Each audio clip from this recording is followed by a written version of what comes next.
Hello students, welcome to Smart World, a school of complete education. We are going to learn history chapter 2.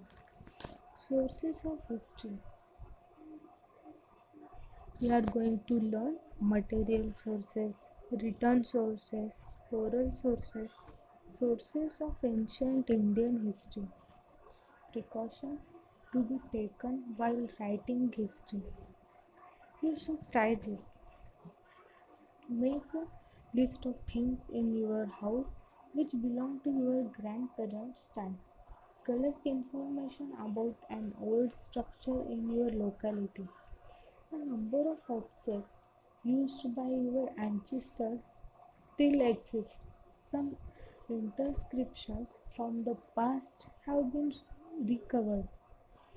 Sources like this helps us to understand our history.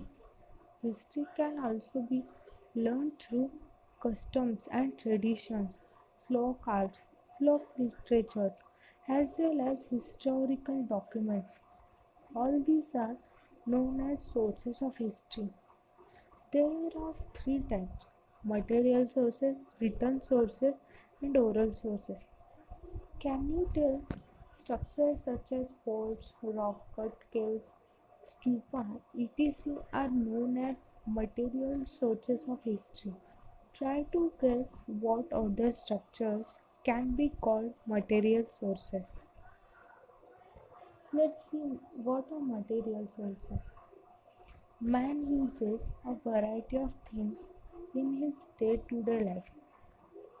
They are known as artifacts. Artifacts used by humans in the past provide us valuable information about life in the ancient times. We can describe the period of ancient artifacts like earthen pots by studying the shape, color, and designs on ancient potsherds. The ornaments and other artifacts throw light on social interaction. We get information about the diet of the people from the remains of food grain, seeds, and bones of animals found in excavation. Also, we find the remains of houses and buildings built in the different historical periods. We also find ancient coins and seals. All these give us information about human activities in the past. All such artifacts, articles, monuments, or the ruins are called the material sources of the history. Let's see what is in this do you know box. Food grains do not last long. They get easily infested and turn into powder. In ancient times, people used to roast food grains before grinding them. If a few grains got charred while roasting, they were thrown away. Such charred grains can remain intact for a very long period. During excavation, such charred grains can be recovered. When these are inspected in a laboratory, we came to know what grain it is. You can see coin in these pictures. Let's see what's in next page. These are the potsherds, ornaments, and earthen pots.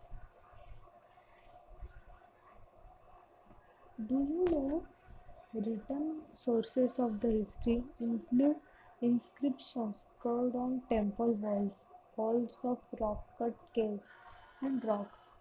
Inscription on copper plates, pots, bricks, and on written sheets made from palm leaves and birch bark, etc.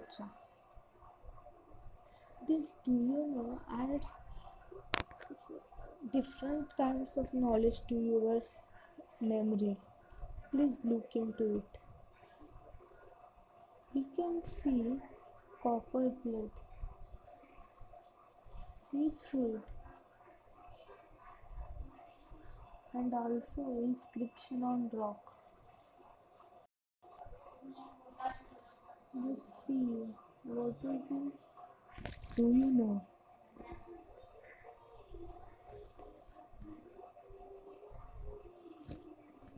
Gurjapatra means written sheet made from the bark of a birch tree. Burja is the Sanskrit name of the birch tree. Birch trees are found in Kashmir. You can see the birch tree here. This is the Gurjapatra. Let's move on. Written sources. The Stone people have recorded many events and expressed their emotions in paintings on rock. It was only after thousands of years that man learned the art of writing. In the beginning, humans used symbols and signs to record their thoughts and ideas. However, it took thousands of years for a script to develop from this. In the beginning, man wrote on postcards and baked bricks using pointed objects. He also used birch, that is burcha tree, bark to write on. As his experience and knowledge increased, he began to write in different ways. He began to record the events that took place around him. Accounts of the proceeding of royal courts were also written systematically. Many rulers had their orders, judicial decisions, donation, etc. inscribed on stone or copper plates. Over a period of time, many forms of literature developed. They included books on religious and social subjects, plays, poetry, travel blogs, scientific works. All this literature helps us to understand the history of the various historical periods. These resources are known as the written sources of history. Let's see next step. You should do this. Visit a museum in your locality. Write an essay describing the artifacts displayed there. Collect the traditional verses such as poems. Collect folk songs. Present one of them in the cultural program of your school. Let's see what are oral sources. Oils, folk songs, folk tales, and similar literature is passed on from generation to generation by word of mouth. This literature is not in the written form. Its authors are unknown. This type of literature, preserved by oral tradition, forms the oral sources of history. Let's see what is do you know. The OV. Pandurang पिता रुक्मिणी माझी बया आषाढ वारी गेला पुंडलिक आला न्याया. This is the one form of OV. Lines from a folk song. Mahanagari Ujjaini लई पुण्यवान दानी तिथे नांदत होता राजा सुखी होती प्रजा तिन्ही लोकी गाथा आजा असा उज्जैनीचा इक्रम राजा. Let's see what is in this do you know. Yeah, sources of ancient Indian history. It is divided into three types: material sources, written sources, and oral sources. Let's see material sources first. Artifacts and structural remains.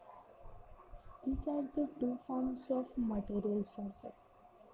Artifacts include rock painting, pottery, terracotta objects, beads. ornaments, sculptures, metal objects, coins, weapons, structural remains, caves, houses, stupas, rock-cut caves, templates, churches, mosques, pillars. Let's see written sources now. Inscription on Harappan seals Vedic literature, Mesopotamian clay tables, manuscript copies of Mahabharata and Ramayana, Jain and Buddhist literature, writing of Greek historian, travel blogs by Chinese travelers, books on grammar, Puranas and inscriptions, oral sources.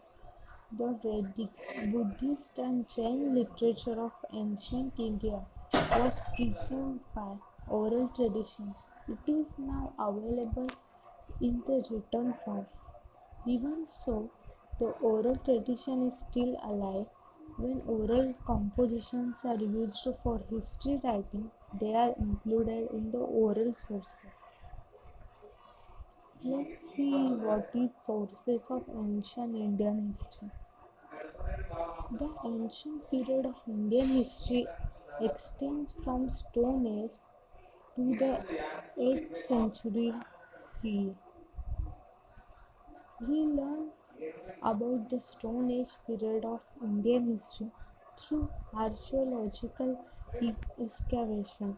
Since scripts had not developed at that time, no written sources are available. However, information about the ancient period from 1500 BC onwards can be derived from Vedic literature. In the beginning, the Vedas were not in the written form. The ancient Indians had developed the technique of memorizing and reciting them.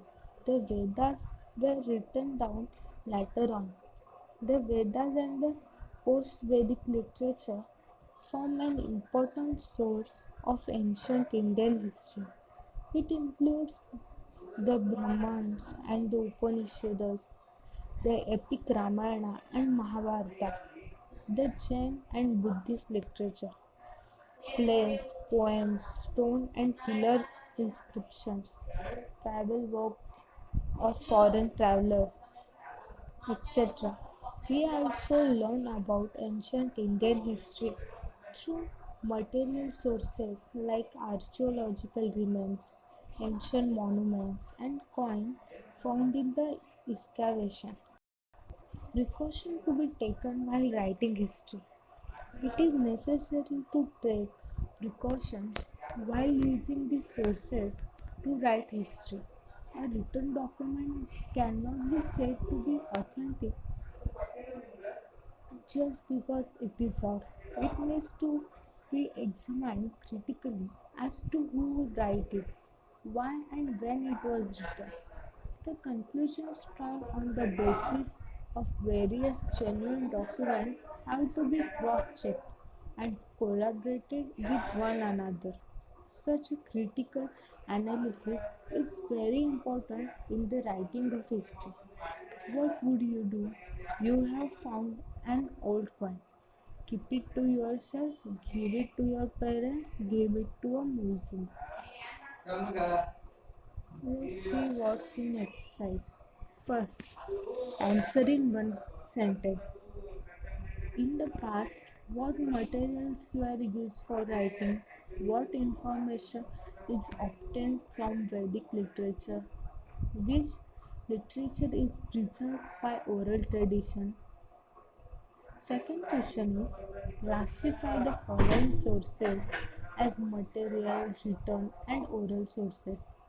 Copper plate, folk tales, poetry, beads, travel logs, ovids, inscriptions, Vedic literature, stupa, coin, Purans. Let's separate this in material sources, written sources, and oral sources. The third question is observe the picture of earthen pots and try to make similar ones. Fourth is observe any coin and note the following things like inscription on the coin, metal use, year of the coin, symbol on the coin, picture, language, shape, and the denomination of the coin. Let's see what is the fifth question. Do you know a few things by heart? Present them in your group. For example, poems, prayers, table, etc. Activities. Collect pictures, photos of the material and written sources and exhibit them.